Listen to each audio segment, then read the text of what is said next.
The National Bureau of Statistics reported a whooping sum of 6.13 trillion naira as the amount in circulation between the month of August and October 2019. That's just a few months ago, and of course, they didn't take cognizance of the periods between November and December. Mind you, you must also understand that during this period of November and December, there were inflations, and most of the goods were sold even at that period. To be more practical, let me even say that during this period, goods and services were in high demand. Specifically, if we take a look at what Jumia, Konga, and the likes of them did during these periods, uh, the promotions and all that, you would agree with me that a lot of sales were made during this period. So if the amount of money is in circulation for just 3 months is about 6.13 trillion naira, what would you say about the scarcity of money? You would agree with me that there's actually no scarcity of money. Let me explain a few reasons why you think that there is a scarcity of money or probably a shortage of money.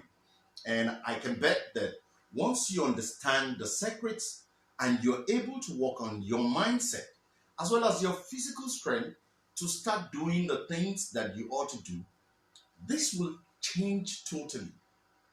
One of the first reasons why you probably might be thinking there is actually a shortage of money or scarcity of money is the fact that we have been configured by our environment to think and always feel that money is not available or is not even easy to come by. While growing up, we were born into families where our parents were made to understand that if you must become rich, then you must work and earn salaries. And while earning salaries, you must also be able to save for as long as possible to become wealthy. From this simple concept, the birthed a mentality in us such that our parents would be like, my first child must go to school and become a doctor, a teacher, an engineer, a banker, or some sort of high-paying jobs, so that my son or daughter can earn enough, save, and take over responsibilities from me as a parent in the near future. And our parents start hustling and living the rat race forever until they die unannounced.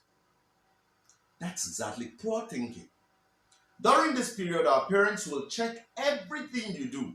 And the moment you eat so much by their perception, they will conclude you are either wasting food or you are going to be a poor person tomorrow. Because they feel eating too much makes you poor. So they start praying for your life right at that moment. That's the poverty mentality. Another reason that will shock you is that as individuals, we always think that those who have made money are either lucky or have been involved in some voodoos. This is very common with us in Africa. And this is why the moment as soon as we find a young boy or a young girl starts talking about making monies where he's seated with elders, the first things these elders will do amongst themselves is to begin to gossip this child that, come on, the way this child is talking about money, he or she is going to be a bad child tomorrow. He's either going to be a thief, a prostitute, or an Ogboni person. So once they start talking about that, they start watching your life. And with that closeness, and before you know, they're like, hey, you better watch that child closely before he starts doing what we're scared of him doing. Some will even go the length of making prayer requests and fasting about your case because they feel you talk about monies. And when you decided to leave their environment, go elsewhere and make money, come back to spend the money, they'll be like, oh, family members, be careful of that guy because that money isn't clear.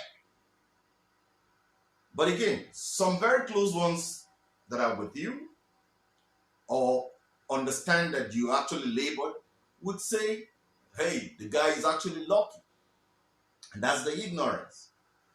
We also always feel that money can never be made without money. This is one that has always been the music whenever I discuss it with friends. In fact, even people that are well read and are even in limelight of economic discussions, both on radio and television, when I talk to them about the particular topic of making money is out of nothing, they will just shake their heads and say, "Are you serious? How is that possible?" And that's a major problem because these people are well read and are supposed to be the ones showing us the way, not doubting the facts. Unfortunately, they are taught, these very people are taught with the economic books they read and are still reading when those books and economic laws were propounded by economists back in the 18th or 19th centuries. The guys who made those guesses or hypotheses are all dead today. How can you be relying on those information totally in a dynamic world like ours? That's another disaster with our level of ignorance. Then again, there is this thing about money heritage or bloodline thoughts that people have, and it is more in Africa. In fact, to be more specific, we attach this to the Igbo tribe mostly. I have listened to very important and well-respected men in our society today talking about bloodline wealth.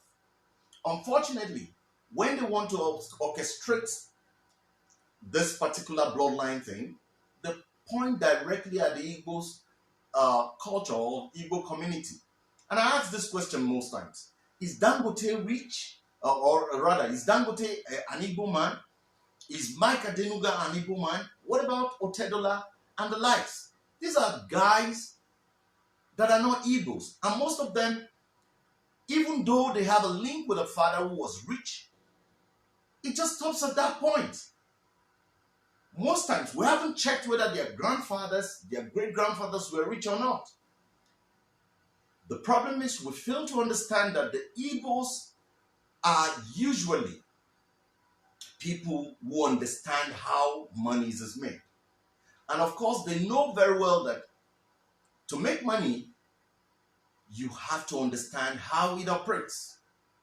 My experience over time has taught me a lot to understand that most of the times it's all about ignorance. I'll tell you why. Influential people or people who have made money today made money because they understand that money can be made when you are able to solve problems. But the problem is there is a shortage of people thinking enough to understand how this money is made. There is a shortage of people wanting to sacrifice their time to earn. But instead, they would prefer to wait and see how things happen. There is a shortage of people willing to go the extra mile, even when they know that defeats can only be temporary as far as life is concerned. There is also a shortage of people or scarcity of people willing to serve before they begin to enjoy. There is a shortage of people willing to take that first step of starting small. There is a shortage of people who will understand that those who become rich today have multiple streams of income. That brings me to a very stupid, I must call it, a very stupid and one of the most ignorant group of professors and whatever investigative journalists they call themselves.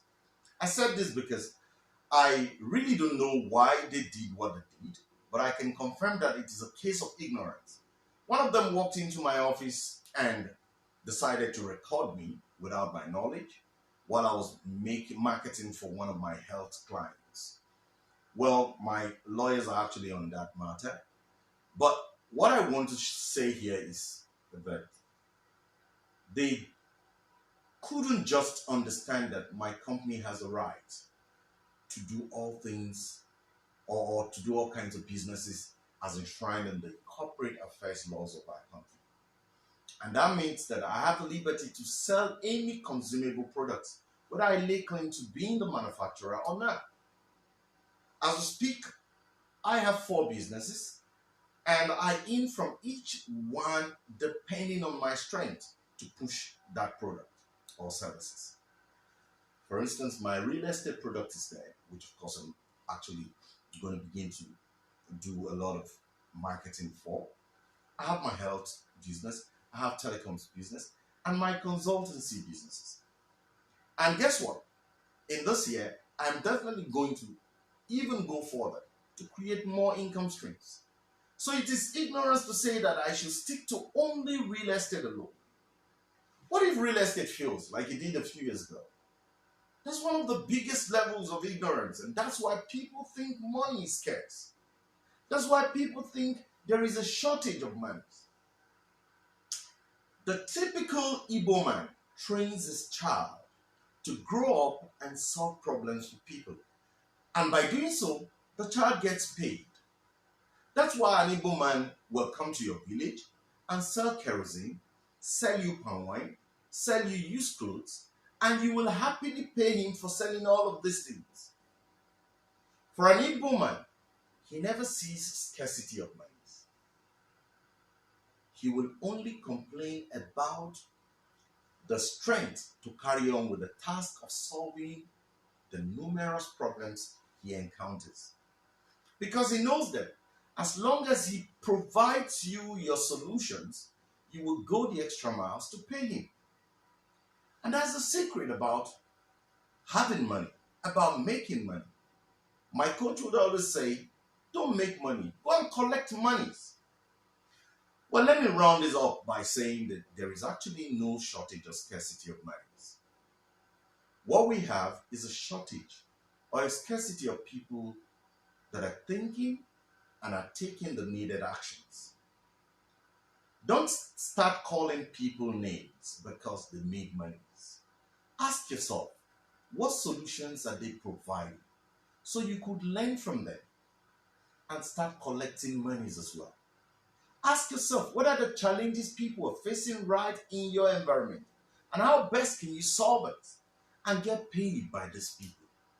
Ask yourself, how much of skills do you need to step into those shoes and become the leading mechanic, the leading teacher, the leading doctor, the leading pharmacist, the leading expert everyone wants to run to for solutions in those specific fields?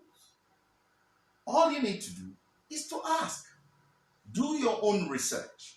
Once you find out those things, then start taking actions and people will pay you.